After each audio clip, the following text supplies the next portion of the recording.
Mas então, gente, hoje aqui vamos ter um papo, cara. Hoje o papo aqui vai ser cabeça. O papo aqui vai ser bom, tá?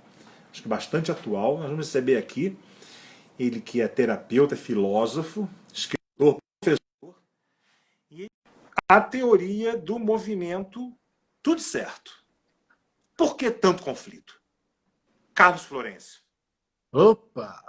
E aí, tudo bem, meu querido? Tudo bom, cara? E contigo? Tudo ótimo, graças a Deus. Prazer em Sintonizado aqui. vê-lo. Pois é, né? Quanto tempo já, né? Verdade, né? Você teve lá no lançamento do meu livro, né? Do Tudo Certo, né? É verdade aqui, ó. Ó. Ah.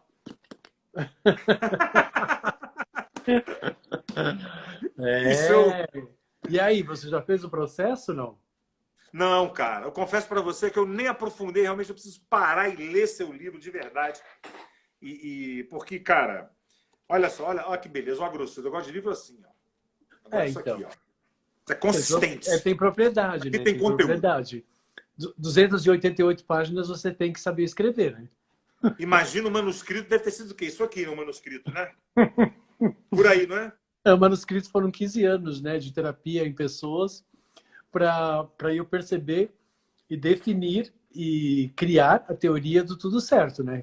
Que no fundo não existe o errado. Sim. Nós fomos ensinados a avaliar as coisas como errado e a partir daí aquilo que não está certo e que está Que não está errado, certo, que não está errado. né? Nós acabamos discriminando, rejeitando, criando conflito, né? Não tolerando, né? E, consequentemente, criando uma energia de desamor.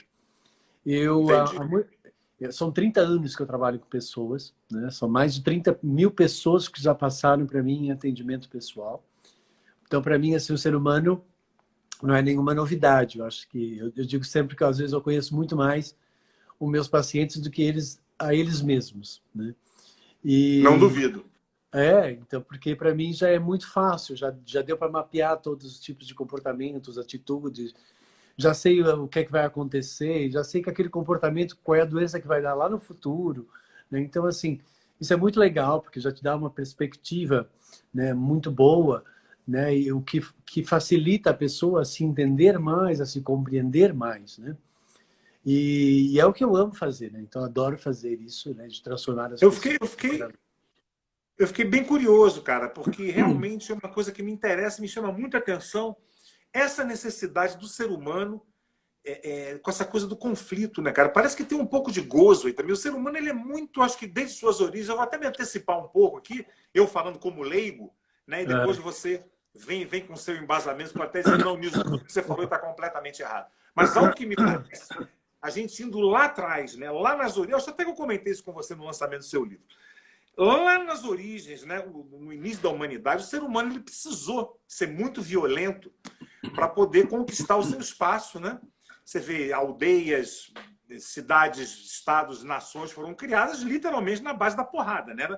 Se conquistava, o ser humano se tornou muito territorial e usando muito força bruta e violência para conseguir, você vê isso nas séries, a história nos mostra, né?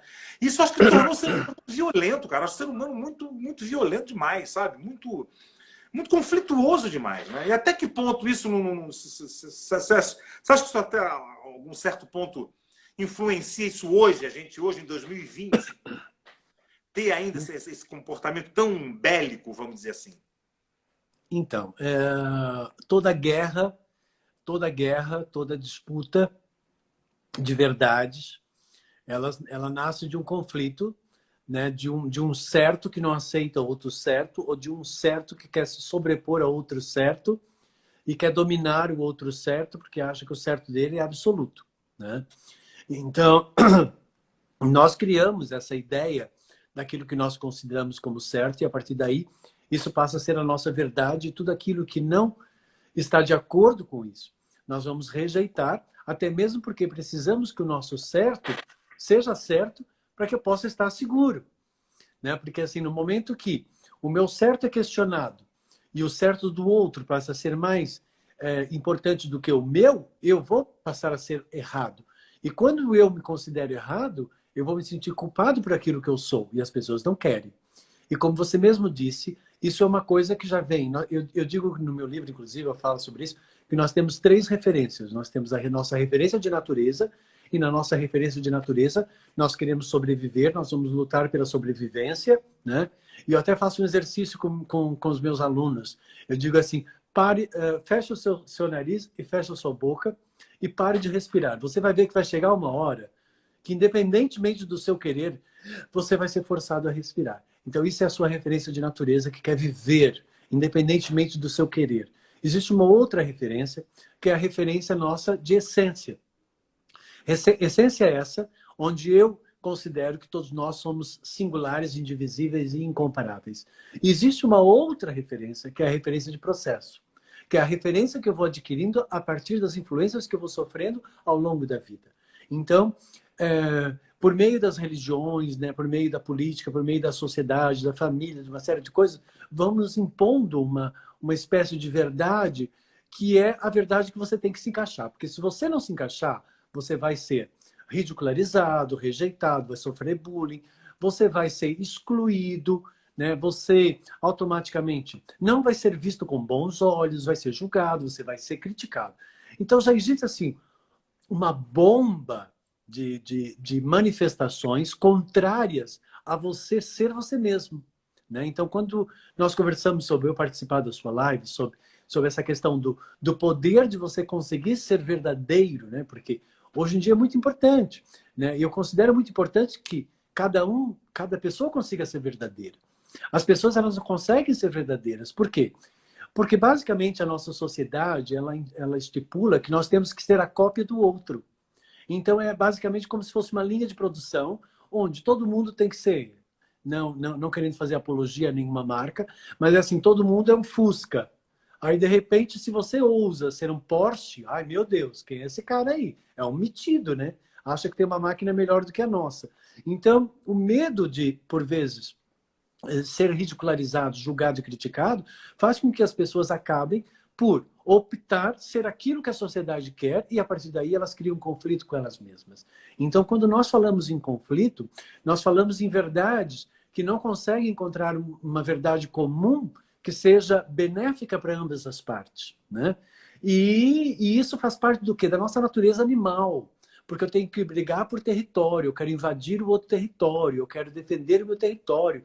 Isso os animais fazem isso, né, urinando para definir o seu território. Nós já somos seres humanos e se somos uma essência, somos uma alma, somos seres a princípio e a priori, deveríamos ser muito mais evoluídos do que um animal, né? Porque um animal é amoral e o ser humano é um ser que tem a capacidade de ser moral. Portanto, ele tem a capacidade de ter consciência sobre o seu ato e sobre as suas consequências. Enquanto que o animal, ele não pode ser responsabilizado porque ele não tem consciência do que ele faz. Ele segue os seus instintos de natureza, que nós também temos.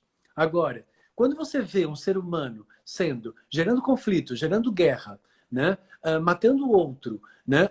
Interferindo no processo da vida, do equilíbrio do outro, né? Ou seja, nem é um ato amoral e nem é moral, é um ato que não pode nem ser nomeado. Por quê? Porque ele infringe todas as leis de respeito e de equilíbrio ao próximo, né? Então, quando nós, hoje em dia, existe uma apologia, né, toda aí sobre essa questão de não racismo, né, de xenofobia, né, da questão de defender o direito ao gênero que você escolher, assim, cada um faz o que quiser. Se você está feliz com aquilo que você é e se está bem para você e não tem nada a ver comigo e não me perturba e não interfere no meu equilíbrio, está tudo certo. Agora, se você se sente perturbado com a liberdade do outro, com a expressão do outro, com a escolha do outro, passa a ser um problema seu. Então, significa que você é uma pessoa com problemas, porque você não consegue perceber que talvez a felicidade ou a escolha do outro é uma opção que ele tem, né? E ele tem Agora toda a vem cá, liberdade de fazer. você como terapeuta, por que essa obsessão do ser humano com o outro, em querer saber o que o outro faz em 4 paredes? Você falou, às vezes a questão do gênero não é nem uma questão de escolha, né? Muitas vezes é uma questão questão da pessoa nasce, né? Às vezes, muitas vezes se sente fora do corpo que ela está, enfim, são questões muito mais profundas que isso, né? E o outro ainda está tão preocupado por que essa obsessão com... Isso é o que? É religião? São valores de coisa de Não, família? é a perda de referência. Né? Quando você Oi? perde a referência com você mesmo, quando você perde a referência com você mesmo, e quando a sua vida se transforma em algo desinteressante, porque você está num processo mecanicista, né, onde não tem nada de inovador, então a vida do outro passa a ser mais interessante. Né? Então, quando a vida do outro passa a ser mais interessante do que a sua própria vida, quando você faz fofoca da vida do outro, quando você precisa difamar o outro, diminuir o outro, para que falsamente você se sinta superior, é porque, no mínimo, você é uma pessoa medíocre. Né? Porque não tem outra forma de nomear isso. Né? Porque assim, você não está feliz com aquilo que você é, você não está satisfeito com aquilo que você é, você está em conflito com aquilo que você é. Né? Então, quando você começa a querer saber da vida do outro, e hoje em dia você sabe muito bem, né, aí nas redes sociais, então, e existe até programas que tem uma apologia com relação a isso, né? Vamos fazer fofoca do outro, vamos ver o que é que o outro está fazendo. Ai, nossa, o outro agora trocou de namorada, trocou de marido. Assim, você se preocupa, por exemplo, né, Niso, com todas as pessoas que trocam de parceiros no seu prédio onde você mora? Não te interessa. Por que te Nem interessa? sei quem são os pais. Nem sei quem mora no meu prédio, não me interessa. Assim, vai me interessar quando aquilo me despertar algum interesse, quando aquilo me, de alguma forma, ter a ver com a minha vida. Agora, o que é que me interessa uma pessoa que saiu na revista, não sei das quantas, a vida... Você sabe que há 15 anos atrás, já faz algum tempo, eu fui dar uma palestra num espaço e antes de começar a palestra, tinha uma senhora toda assim muito sofisticada, muito elegante, com uma revista que era uma tal de revista Olá, que era uma revista espanhola, nem era portuguesa, isso era lá em Portugal, e ela falando das famílias e das pessoas que estavam naquelas fotos, como se fizessem parte, assim, como se dormissem com ela na mesma cama. Ela falava com uma certa propriedade, com uma certa intimidade, como se realmente elas fizessem parte da vida delas. Eu olhei assim, mas como essa pessoa pode falar, né? Ou seja, ela está tão interessada na vida do outro e parece que ela precisa fazer parte da vida dessas pessoas que são famosas, né? que têm um certo destaque, porque parece de alguma forma que na ilusão da cabeça dela, parece que ela faz parte daquele universo. Então, ela acha que ela faz parte daquele universo. Então, as pessoas que gostam muito de entrar na vida dos outros, é porque, por vezes, a vida delas, às vezes, não está muito legal. E aí, então, elas precisam de alguma coisa que lhe dê uma inspirada. E lá pelas tantas, elas piram. E elas perdem a referência com elas mesmas. E elas começam a considerar aquilo como parte de uma realidade delas que não tem nada a ver com a realidade delas. Né? Então, eu acho que quando a vida do outro passa a ser mais interessante do que a tua própria vida, então eu acho que você realmente está com um problema grave, né, de saber quem você é na sua própria realidade.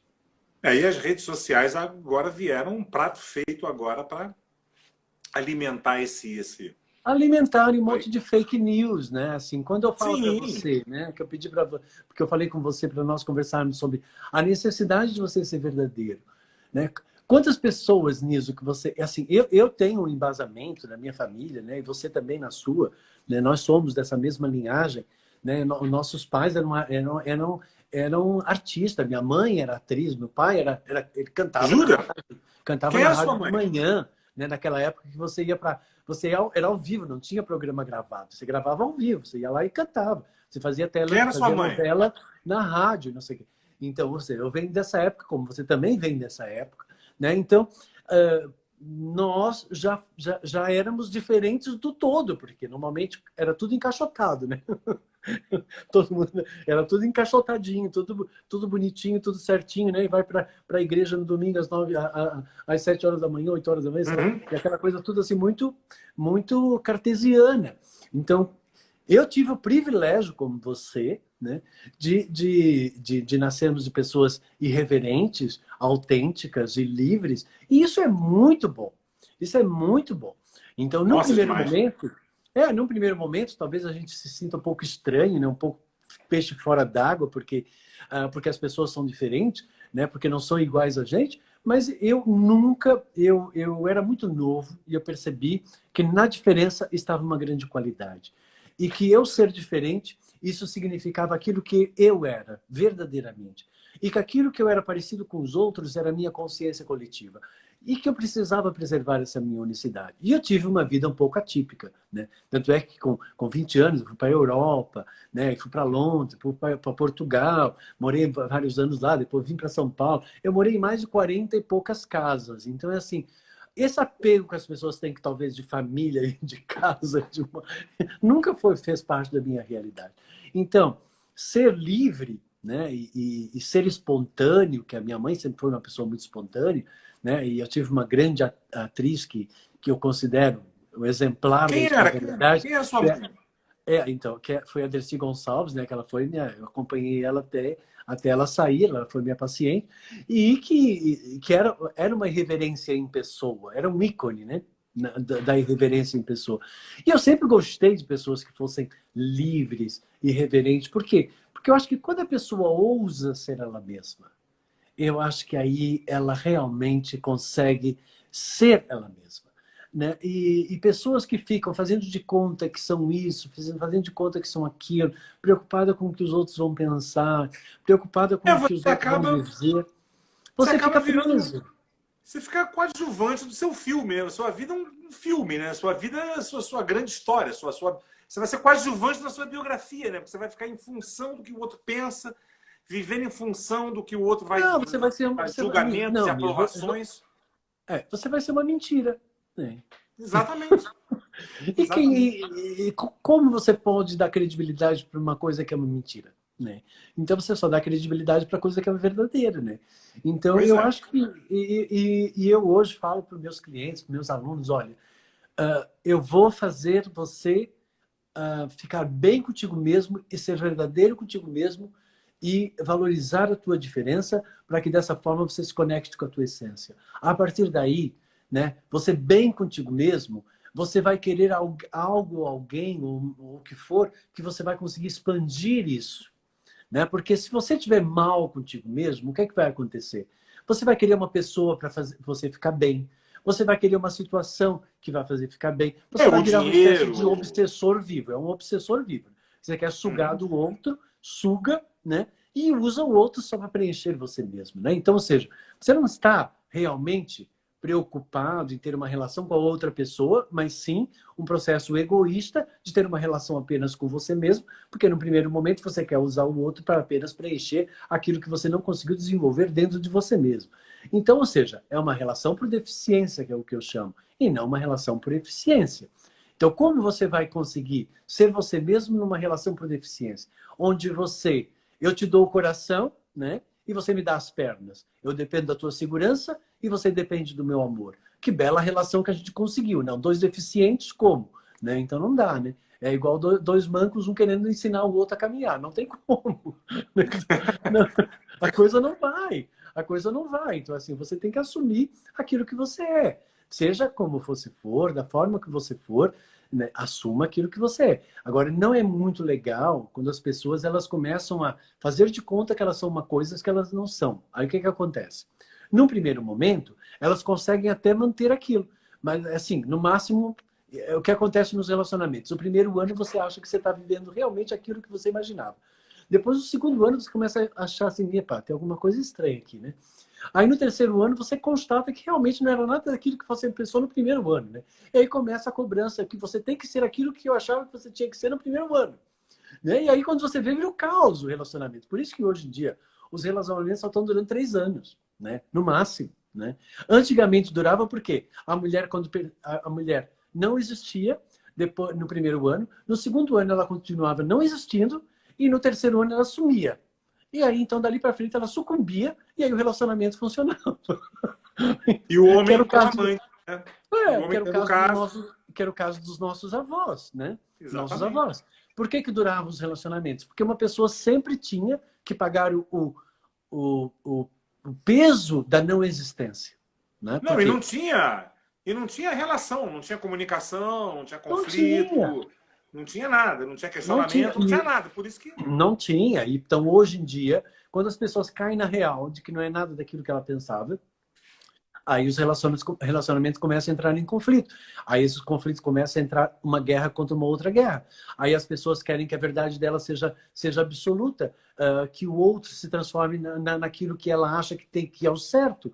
E aí ela quer invadir o território do outro, não respeita o território do outro. E aí a gente vai entrar naquilo que você falou, que o conflito é uma coisa que faz parte do ser humano, infelizmente, porque ele ainda não sabe viver em harmonia e em amor. Porque quando ele souber viver em harmonia e amor, sabendo respeitar o outro e não querendo que o outro seja imagem e semelhança dele, porque ele ainda não é um Deus, porque mesmo quando ele for um Deus, ele vai respeitar a diferença do outro, né? Então, é essa prepotência antecipada a uma divindade que o ser humano tem e que ele não percebe, né? Então, que isso que acaba ficando um pouco meio que ridículo, né? Porque, no fundo, nós vivemos numa sociedade onde eu quero que as pessoas sejam iguais a mim, porque assim eu vou aceitá-las. Porque se elas não forem iguais a mim, ou seja, aquilo que eu acho que é o certo, eu não vou aceitá-las e vou achá-las erradas. Porque se eu achar elas certas, eu vou me contradizer com aquilo que eu acho que é certo. Então, aí eu vou me sentir mal com aquilo que eu me firmo. Então, eu vou querer o tempo todo que as pessoas sejam, só vou aceitar as pessoas se elas se encaixarem no meu certo.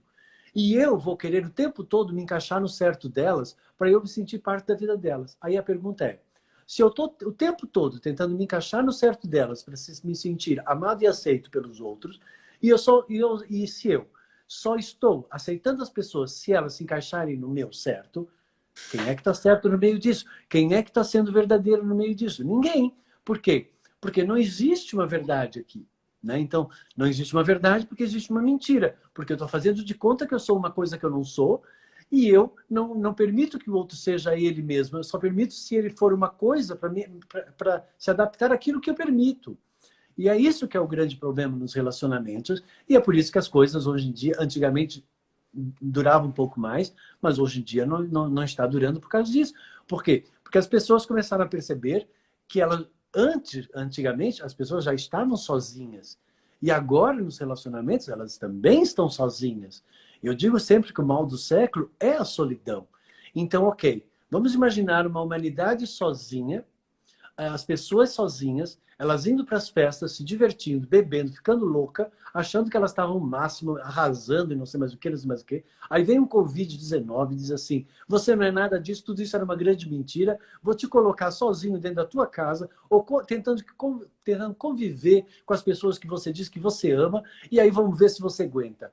Ah, meu Deus, surgiu um caos, porque as pessoas começaram a brigar uma com as outras, começaram a discutir uma com as outras, as pessoas começaram a não se tolerar, as pessoas começaram a entrar em estresse, em parafuso. Por quê? Porque elas tiveram que confrontar com seus maiores medos e o Covid-19 ele veio para isso, para mostrar, ok, onde é que está a minha capacidade de eu conseguir tolerar as coisas? Né? Então, ok, eu falava que isso era isso, que aquilo era aquilo, e agora vamos ver na prática se você realmente consegue se comportar dessa forma. E aí, por isso que nós estamos vivendo, acho, essa experiência, porque acho que eu sinto que as coisas elas não são por acaso. Não podemos achar, foi um vírus inventado pela indústria farmacêutica, e aí agora, daqui a pouco, a indústria farmacêutica vem com um antídoto, e é porque ela já está tudo predestinado. Até pode ser, mas não importa. Eu acho que nós temos que ver o que é que nós temos que aprender com as experiências desse momento presente. Eu acho que as pessoas andavam muito solitárias, não estavam sabendo amar, né? Não estavam sendo cúmplices uma das outras, não estavam manifestando empatia, compaixão, compreensão.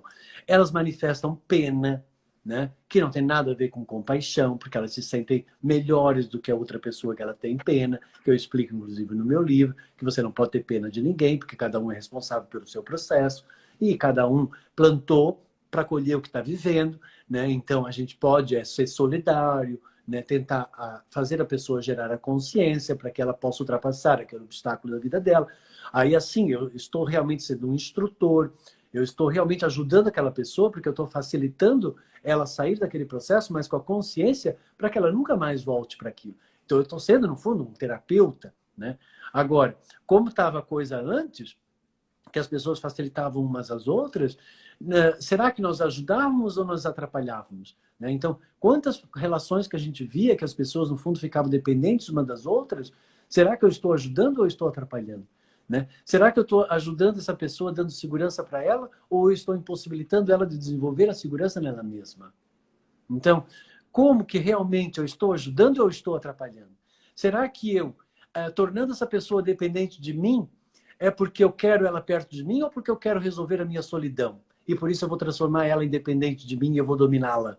Eu vou pegar nas fraquezas dela para que ela fique aprisionada a mim e dependente de mim.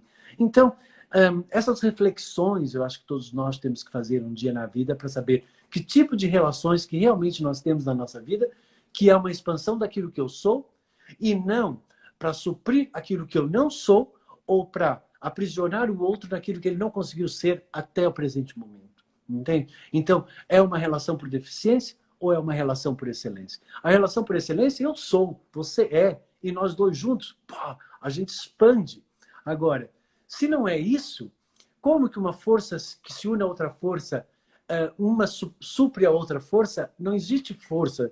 Em termos de física, se uma força supre uma outra força, elas não expandem, porque uma supre a outra. Então, uma força, quando outra força elas se combinam, elas expandem.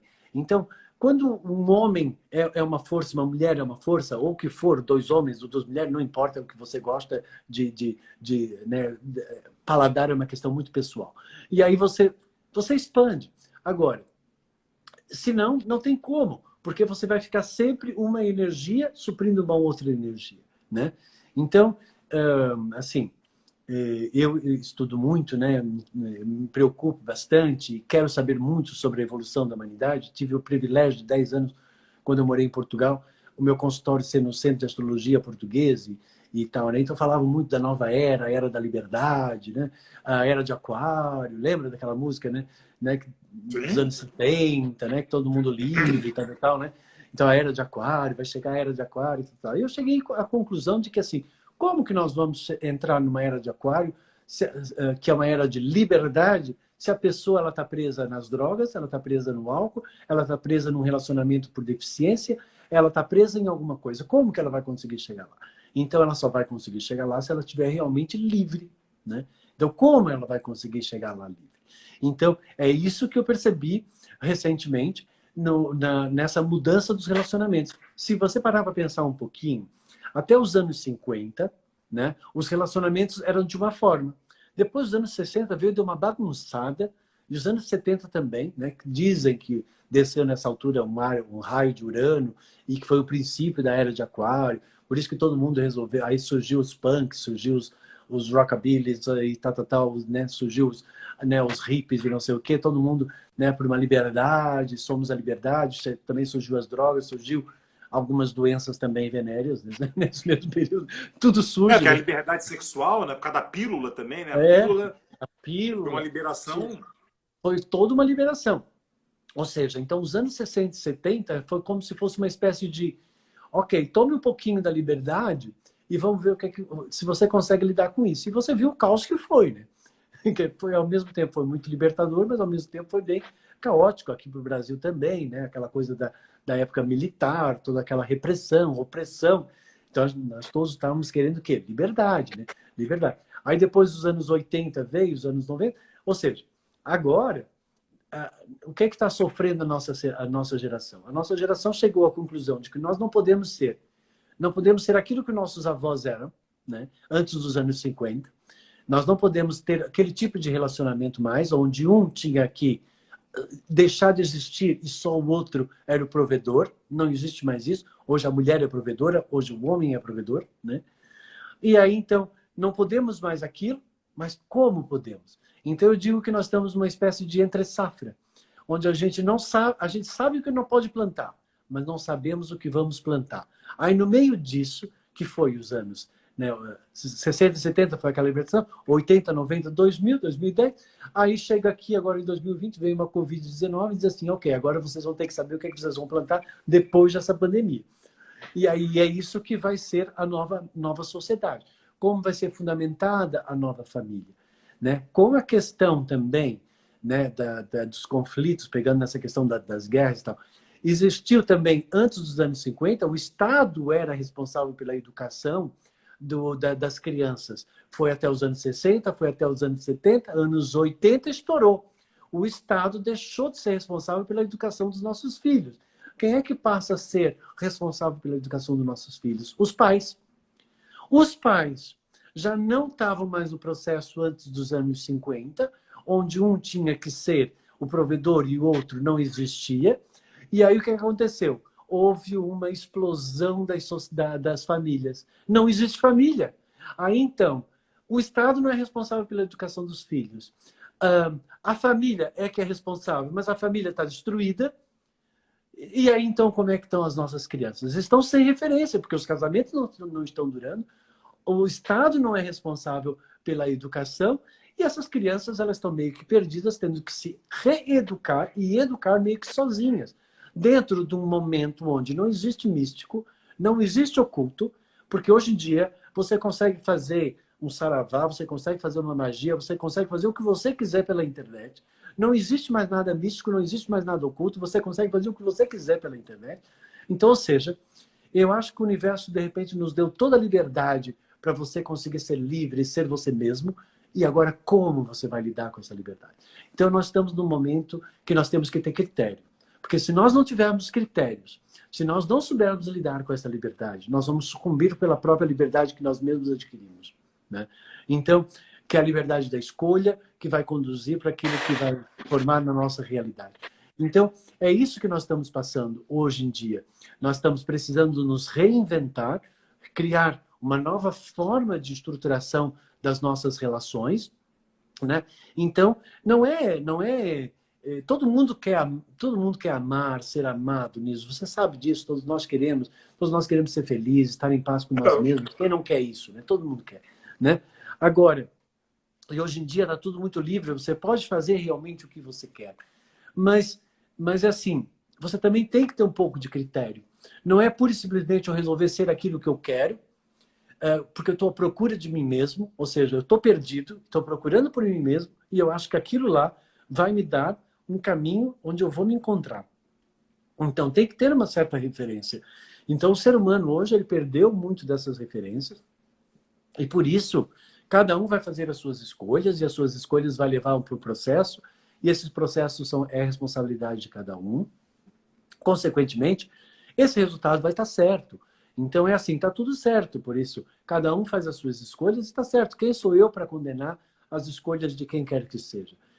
Não existe uma verdade absoluta, né? Isso eu falo no meu livro, Tudo Certo, inclusive. Porque não existe. A minha verdade é a minha verdade, a tua verdade é a tua verdade. Se a minha verdade o que é certo, o que é errado? Né, não tão tem, relativo, não existe certo ou errado. Existe Pois ou não é. É ou não é. Se eu estou seguro, está certo. Se eu estou inseguro, está errado? Não, eu estou inseguro porque eu não tenho conhecimento. Está certo também eu estar inseguro porque eu não tenho conhecimento. Como está certo também eu estar seguro porque eu tenho conhecimento. Então é tudo uma questão de como você vai avaliar a mesma situação. Agora, uma das coisas que é terrível é essa dualidade oposta, que é isso que cria o conflito que você falou. Porque essa dualidade oposta, onde uma coisa é boa e outra coisa é ruim.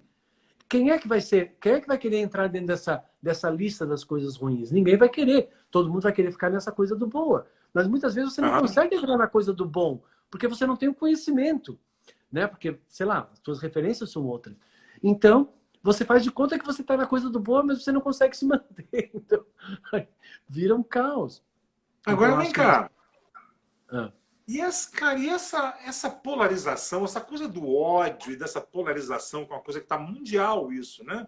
Você vê nos Estados Unidos, falta de amor, né? O Putin, lá, o cara da Rússia, na França quase ganhou uma nazista, não? Foi uma candidata que quase ganhou o presidente, né? E tá essa coisa, essas mensagens de ódio, essas coisas que a gente recebe na internet com...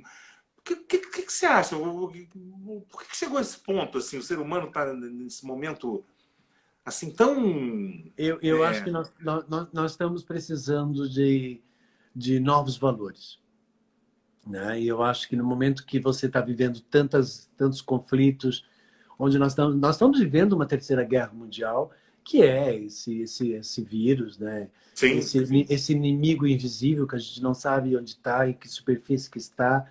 Ele pode estar no sorriso de uma criança, ele pode estar num senhorzinho, ele pode estar em qualquer lugar. Portanto, esse inimigo ele pode se mascarar de uma coisa boa como uma coisa ruim, a gente não sabe. Portanto, e a gente não sabe se nós não estamos nesse grupo de risco ou não estamos, porque a gente não sabe como esse vírus ele seleciona as pessoas. Né? Ele está pegando qualquer pessoa. Então, nós estamos vivendo uma, entre aspas, né, terceira guerra mundial. E isso é uma decorrência de um processo todo que nós estamos já vivendo. Então, essa questão do ódio, né? Dessa questão da fofoca, essa questão da crítica, esse monte de gente sem noção, né? Aí quando você olha, né, da intolerância e esses conflitos todos, você resume tudo numa única palavra: está tudo perdido, né? Porque não existe uma referência, né? Porque você não tem assim, você não pode dizer que aquela apologia é a correta e é a certa. Não, você tem que... Cada um está no seu processo. Como você pode dizer que... Você pode dizer a pessoa tem que ser dessa forma? Não, porque ela tem um processo para chegar naquela forma. Senão é uma imposição. Então, aí nós vamos bater num dos princípios da formação da própria espiritualidade. Se o universo lhe deu o livre-arbítrio, quem é você para impor uma verdade onde você sobrepõe a liberdade de escolha do outro? Quem é você? Né? Se o universo lhe deu o livre-arbítrio, que é a livre escolha, para você escolher entre o bem e o mal, escolher em alguma coisa que favoreça você ou não favoreça você, que você resolve ser rebelde ou você resolve realmente ter uma postura mais correta que favorece a vida e a existência, se o universo te deu isso, quem somos nós para questionar, né, uma lei do próprio universo? Né? Então, nós somos sempre deu problema isso. Isso na história da humanidade sempre deu merda, essa coisa de religião, de não respeitar, cara. As pessoas querem impor suas crenças. Querem impor. Por quê? Por quê? A aquisição, o que foi? A aquisição, você sabe muito bem, né? Muitas pessoas, muitos artistas morreram na Inquisição. Nossa, né? Idade Média foi um horror. E muitos terapeutas esotéricos e pessoas e grandes curas que nós poderíamos ter alcançado naquela altura foram sucumbidas por conta do que é certo e o que é errado. Isso é errado. Se é errado, temos que eliminar o errado. Não precisamos ir muito longe. 1945, Adolf Hitler. O que era errado tem que ser eliminado. O Holocausto foi ontem, né? O Holocausto. Exatamente. É errado. É errado. É errado escravidão, ser negro, é errado ser homossexual, é errado ser judeu. Como assim? Como eu posso dizer que é errado ser judeu, errado ser negro? Como eu posso dizer uma coisa... Até a cor da pele conta. Mas como? Mas assim, é uma coisa insana, o Niso. Muito insano. Se a natureza permitiu que aquilo existisse, se Deus permitiu que aquilo existisse, quem sou eu para dizer que aquilo não deveria existir? Quem sou eu para querer sucumbir àquela raça ou fazer aquela raça desaparecer do planeta? Quem sou eu para querer fazer uma coisa dessa? É muita falta de amor, é muita falta de respeito. Não, é uma coisa assim tão surreal que, assim, se você for ver na história, né, a humanidade, ela começou na África, né? E então tudo começou lá. Então o ser humano genuíno é negro. Então a gente ainda por cima tem essa prepotência, como faz com o índio, a mesma coisa. Os caras são os donos da terra, estavam aqui há gerações. Há 7 gerações os índios estavam aqui no Brasil quando os portugueses chegaram. E a gente chega aqui e sai varrendo tudo, entendeu? Porque... É muito louco, né? Não, é muito louco e é aquela questão do ego, né? O ego, a perspectiva do ego, ele sempre vai medir a partir daquilo que ele considera que é esse certo, né? Então, o que estiver abaixo desse certo, ele vai ridicularizar e ele vai rejeitar, né? E ele vai automaticamente inferiorizar e ele vai se sentir superior. Então, quando, por exemplo, o ano passado eu estive na Índia, fiquei lá um tempo lá na Índia, tal, e depois fui para a Inglaterra, para Copenhague, não sei o que, então fiz uma viagem assim um pouco, morei muitos anos fora, mas fiz uma viagem um pouco atípica. Assim, deixa eu sair de São Paulo, vou para a Índia, depois eu quero ir para Londres, porque eu adoro Londres, depois quero ir para Copenhague, eu quero ver qual é a diferença dessas coisas e fazer uma mistura daí e ver o que é que dá nisso. E fiz. primeiro que eu percebi que a espiritualidade não é um lugar que está na Índia, não é um lugar nenhum, ela pode estar onde você quiser e tal, tal, tal. Eu percebi também essa questão da diferença. Mas quando eu cheguei lá na Índia, eu lembrei de quando eu cheguei na Inglaterra, muito novo, eu tinha 20 anos, né? Eu saí daqui, saí do Brasil, de Santa Catarina, lá do meio de Porto Alegre, né? Saí de Porto Alegre, assim, uma cidade pequena, chego de repente em Londres, né, com a minha família, não sei o que e tal, sem conhecer nada, né? Parecia um Jeca Tatu chegando, literalmente era um Jeca Tatu chegando na Europa. Chego ali no meio, porque nunca é como você imagina. Imagina, você sai de Porto Alegre e vai para Londres, nunca é como você imagina, nunca vai ser, né? Mesmo quando você mora em São Paulo e vai para a Europa a primeira vez, nunca é como você imagina. Você chega lá, você sempre sente um baque de uma certa diferença, tudo muito arrumado, tudo muito organizado, né? E assim, você chega, já sente aquele choque cultural, né? Em pleno 1987, os velhinhos só podiam sair das 10 às 5 da tarde, porque aquele horário não é o horário de pico das pessoas que trabalhavam, para não atrapalhar as pessoas que trabalhavam, né? Então, ou seja, se você quisesse sair antes daquele horário, você tinha que pagar a passagem. E aí tinha o semáforo com barulho para quem era surdo poder passar, saber que quando podia, que não, sabe assim, que até hoje nós não temos aqui no Brasil. Então assim, era outro universo, né? Então, aí você chega num lugar desse, onde existe um certo respeito, onde existe uma certa evolução, aí você percebe que quando chega numa Índia, né, isso lá na época do descobrimento do Brasil e da Índia, aí eu entendi por que eles chamaram os nossos índios de índios. Porque quando eu cheguei na Índia, eu vi que os indianos, eles comiam como os nossos índios comiam aqui. Então, por isso que eu não entendi quando eu fui morar na Inglaterra, por que os ingleses chamavam os índios de índios e os indianos de índios também, Indians, ou Indians. Né? Indians foi Índia, e índios americanos, índios brasileiros, tudo era índio. Porque para eles tudo era índio. Por quê? Porque comia no chão, comia com a mão, não usava talheres. Então, para eles, chamar de índio já era uma discriminação. Já era o significado de que eram seres inferiores. Entendi. Que não tinha a ver com o padrão europeu. Então, quando eu cheguei na Inglaterra, que as pessoas, que eu percebi, que eu não entendi, assim, nossa, eu nunca tinha tido contato com pessoas indianas. Aí, de repente, assim, nossa, mas Indian, mas é o mesmo nome de Indian, né, do Brasil, índio e índio. E aí eu só fui perceber isso quando eu fui na Índia, que realmente eles tinham nomeado os índios de índios porque eram primitivos. Entende? Então, Sim. ou seja, essa discriminação daquilo que não corresponde ao padrão, daquilo que nós achamos que é o correto, e isso sempre esteve presente na nossa sociedade. E é justamente isso que nós temos que mudar, né? Quais são os critérios que nós definimos que são corretos e quais são os errados, não respeitando o processo da outra pessoa. O índio não, eu não posso chegar no meio de uma selva e esperar que as pessoas vão comer numa mesa de banquete com talheres de prata. Elas vão comer com a mão, porque a realidade delas é outra. E como eu posso achar que elas são inferiores porque eu como com talheres de prata? Como? Não tem nada a ver. A comparação ela é insana. Ela é infundada. Entende? Eu não posso achar que a minha verdade é a verdade absoluta. E aí eu achar que os negros, né, lá na África, as tribos africanas eram primitivas. Por que elas eram primitivas? Eu não acho que elas eram primitivas, eu acho que elas eram muito mais amorosas, muito mais limpas, muito mais puras do que muitos povos da Europa naquela mesma altura, né, que não tomavam banho, uma série de coisas. Então, é tudo muito relativo de como você vai definir o que realmente é superior ou inferior a partir da perspectiva daquilo que você acha que é superior ou inferior, que está aqui no meu livro, né, no Tudo Certo.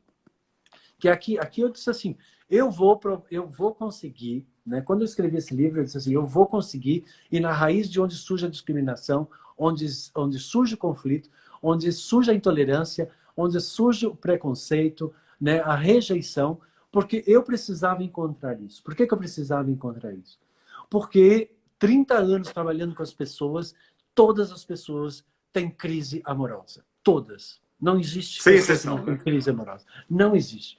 E por quê? Aí eu parei para pesquisar e eu defini na minha metodologia que nós nascemos já puros.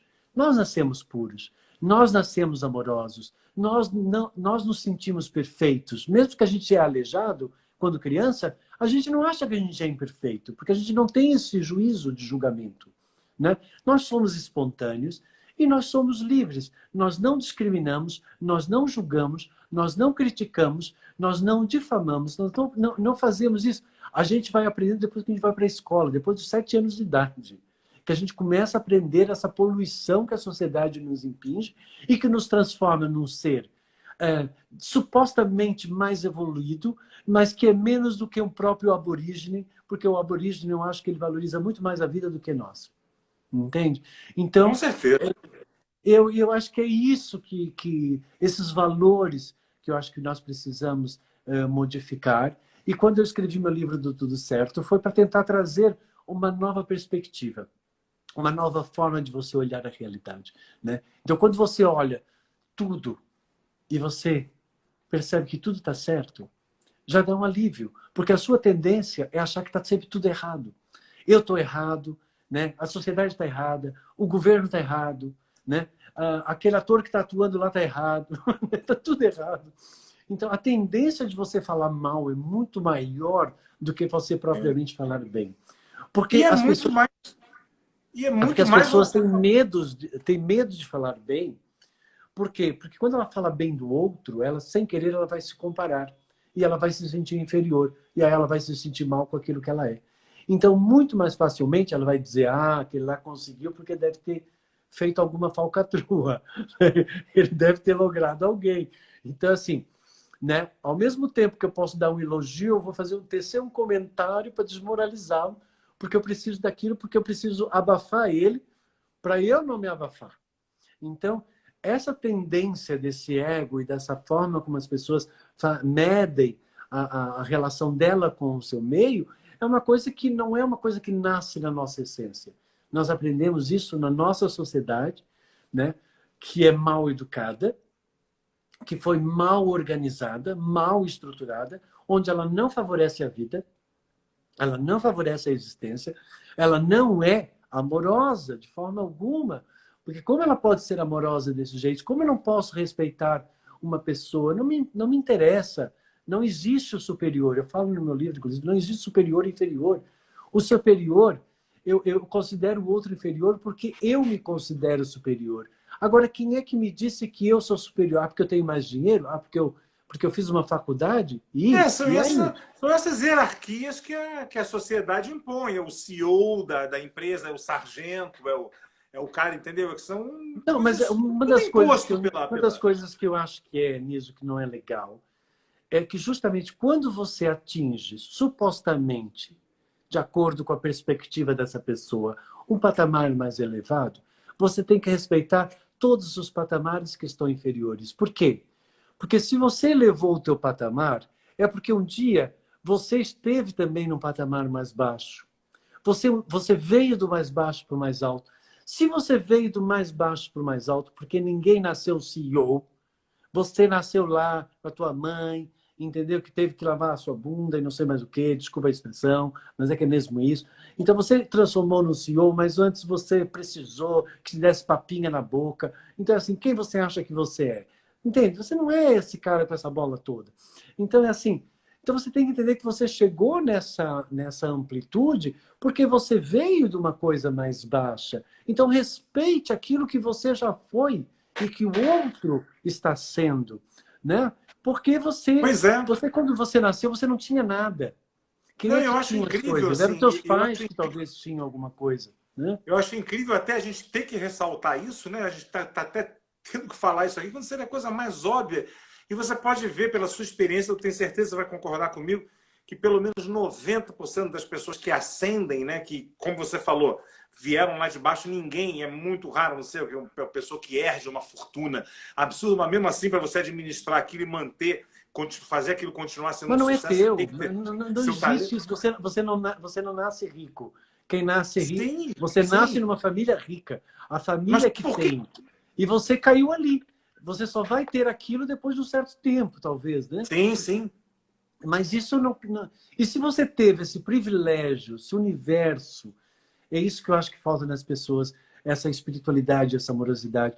Se o universo te deu, né, te deu esse privilégio de você poder ter, por que que você usa isso para se sentir superior ao outro? E por que que você faz o outro se sentir mal com aquilo que ele é? Pois é, exatamente isso que eu ia te perguntar. Nossa, Por que essa Liso, necessidade é muito deprimente isso. o ser humano muda, né? Ele não tem como. Você vê o cara que ele atinge realmente é muito raro. A gente vê muito no meio artístico pessoas que têm assim uma ascensão meteórica, né? E pessoas que eram seus colegas, que viviam ali, né? Aqueles sofrimentos com você e aquela coisa. De repente você vê o cara, pá, explode e ele muda completamente. Já não fala com você do mesmo jeito, até a maneira de postura de sentar muda, o olhar. Tudo muda, né? Inacreditável como o ser humano ele não consegue, né? Ele não Ele não consegue. consegue. Eu acho que, assim, eu digo para os meus alunos, meus clientes, né, nesses... Hoje em dia eu atendo muito, né, online, né, eu digo assim, olha, meu querido, é o seguinte, você tem o bem e o mal dentro de você. Tá? Todo mundo é o Jekyll e Hyde, né? Todo mundo tem. Você tem o bem e o mal dentro de você, tá? Você tem o conhecimento de utilizar desse bem e do mal, mas você não tem a consciência do bem e do mal. Então é assim, todo o mal que você só fez porque você é inconsciente, porque se você tivesse consciência, você não ia fazer mal para ninguém, porque isso é um atributo de quem é inconsciente. Entende? Então assim, você não é culpado de nada que você fez, então eu estou tirando toda a culpa de você, porque tudo que você fez de mal, você fez porque você estava inconsciente, e se você estava inconsciente, você é responsável, mas você não é culpado. Agora, o mal e o bem está dentro de todos nós. Nós temos a capacidade, dentro do PH Vida, que é uma métrica, a potencial humano de vida, nós temos uma potência capaz de favorecer, né, expressa numa condição humana, que pode favorecer a vida, como pode destruir a própria vida. Então, a pergunta, a escolha é só uma. Tá? É assim, você quer estar a favor da vida ou contra a vida? A favor da existência ou contra a existência? É só essa pergunta. Quando você escolhe estar a favor da vida e da existência, você já revoga todo o mal, porque todo o mal está contra a vida e contra a existência. Porque todo o mal vai querer destruir a vida e destruir a existência. O mal vai dizer, você não presta para nada, você não serve para nada, você é um ridículo, você é um idiota. O mal vai falar isso. O bem vai dizer, compreendo, você está no seu processo, cada um está no seu processo e está tudo certo. Então, o bem vai dizer isso, porque vai respeitar que a pessoa está no processo dela. Eu não posso querer, né, que de repente todo mundo esteja no mesmo grau que eu. Quando eu percebo uma pessoa que está no jardim de infância, eu não posso fazer ela se sentir mal porque ela não está no PhD que eu estou. Porque ela não teve ainda, não fez o percurso ainda. Ou E eu talvez acho que nem é seja isso. o processo dela, talvez nem seja o processo dela. Ou talvez ela nem precise de ser PhD, porque ela não está querendo, talvez, mostrar que ela é boa. Talvez ela queira ser uma pessoa simples. E qual é o problema dela se ela querer ser uma pessoa simples? Não tem problema Sim. nenhum, desde que ela seja feliz e faz parte da escolha dela. E assim, agora, se eu for casar com ela, ou for conviver com ela, e isso me perturbar, ou isso eu não permito, então passa a ser uma escolha minha. Né? E eu tenho todo o direito de não querer isso. Agora, eu não posso fazer a pessoa se sentir mal por aquilo que ela é. Porque toda pessoa que faz um outro se sentir mal com aquilo que ele é uma pessoa do mal.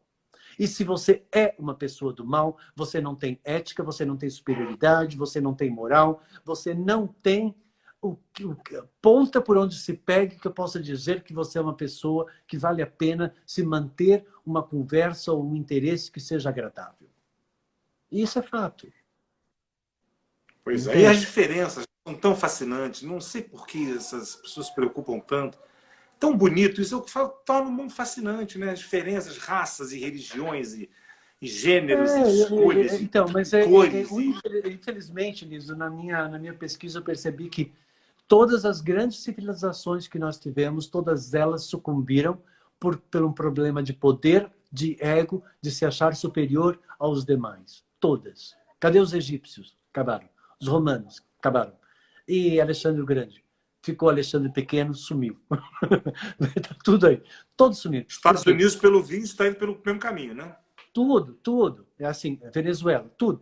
Por quê? Porque, assim, quando você começa a querer que o seu poder, né, comece a prejudicar os demais, você se transforma numa força destrutiva.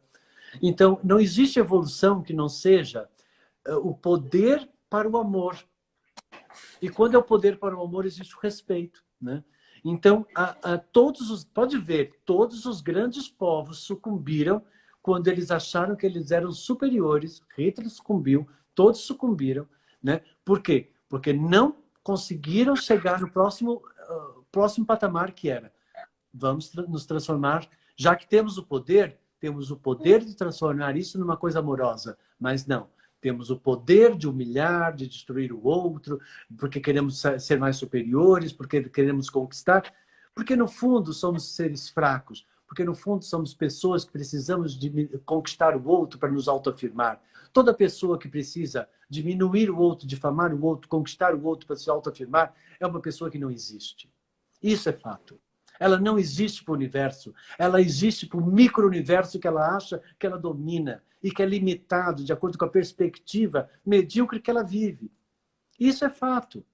Com certeza. Pô, Carlos, eu quero te agradecer demais, cara. A gente tem aqui menos de um minuto aqui para terminar. Rápido, né? A gente tem que fazer outro dia. Vamos marcar outra. Vamos marcar. Quando você quiser conversar sobre existência, estamos aqui. Pô, obrigado demais, cara. Muito legal o papo com você. Muito legal mesmo. E agradeço É isso. Vamos ser verdadeiros. Vamos Sim. ser nós mesmos. Eu tenho uma máxima minha que é: quem ama me aceita exatamente como eu sou. Porque quem não me ama vai querer que eu seja diferente. Então, as pessoas que eu valorizo na minha vida são as pessoas que me aceitam exatamente como eu sou. Porque aí significa que elas realmente conseguiram me ver. E não estão querendo me ver eu sendo elas. Ô, querido, obrigado. Perfeito. Maravilhoso.